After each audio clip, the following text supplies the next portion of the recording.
এই গণত্রাণ যতটা না প্রয়োজন তার চেয়ে বেশি প্রয়োজন হচ্ছে রেস্কিউ ত্রাণ সংগ্রহ কর্মসূচি। সেটি আমাদের এখানে চলছে। ঢাকা শহরের ঢাকাবাসীদের প্রতি আমি আহ্বান জানাবো, আপনারা এই গণত্রাণ কর্মসূচিতে অংশগ্রহণ করুন। যারা ফেনী এবং লক্ষ্মীপুর এবং নোয়াখালী অঞ্চলের যে মানুষগুলো বন্যা প্লাবিত হয়েছে, একটি সংকটকালীন মুহূর্তের মধ্য দিয়ে আমরা যাচ্ছি এবং সেটি একটি অপ্রত্যাশিত এবং একটা অপ্রস্তুত অবস্থায় সংকটকালীন সময়টি এসেছে এবং আমাদের এই গণত্রাণ যেটি আমরা আজকে সংগ্রহ করতে পারবো সেটি এখন প্যাকেট হচ্ছে এবং কিছুক্ষণের মধ্যেই আমরা ধাপে ধাপে সেগুলোকে আমরা বন্যা কবলিত এলাকাগুলোতে আমরা পাঠিয়ে দিচ্ছি।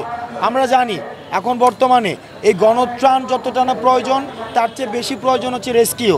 আমরা দ্রুততম সময়ের মধ্যে আমরা কথা বলছি, আমাদের 3 বাহিনীর যেই সমন্বিত টিমের সাথে আমরা কথা বলছি।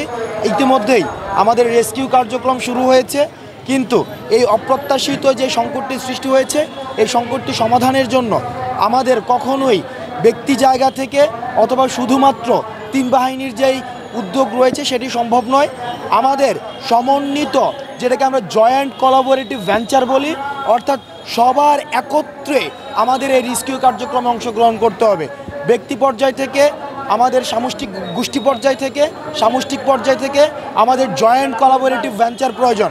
যেসব প্রাইভেট প্রতিষ্ঠানগুলো রয়েছে বাংলাদেশে অনেক দিন ধরে তারা বিজনেস করছে, আমরা আপনাদের প্রতি আহ্বান জানাবো, আজকে আপনারা আমাদের এই সংকটকালীন সময়ে আমাদের পাশে দাঁড়ান, সরকারের পাশে দাঁড়ান।